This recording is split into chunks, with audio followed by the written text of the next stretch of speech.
What can be measured can be addressed. That's the point of the Global Gender Gap Index.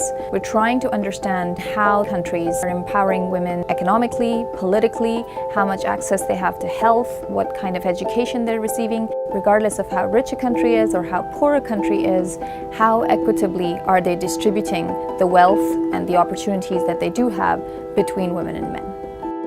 The world has closed 96% of health gaps, 93% of education gaps, 60% of economic participation gaps, and 21% of political empowerment gaps. Out of the 136 countries that we cover, Iceland comes up at the top and Yemen at the very bottom. Iceland has closed over 87% of its gender gap, whereas Yemen has only closed about 50%. The Nordic countries once again perform extremely well, with all of them falling in the top 10.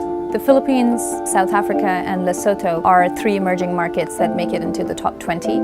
Out of the BRICS, Russia comes up at top, followed by Brazil, China, and India towards the very bottom of the rankings. For some countries, the improvements are being driven by decreasing wage gaps. For others, it's being driven by greater numbers of female ministers. So we provide detailed country profiles in the report that point to where each of those changes are coming from. There are two tracks to gender equality in the world. They're the set of countries that are near the top that have closed health gaps, that have closed education gaps. In fact, some of them have reversed education gaps. The next frontier of gender equality depends on how they facilitate the division of labor at home versus the division of labor at work, and how quickly women are going to enter positions of economic leadership and political leadership.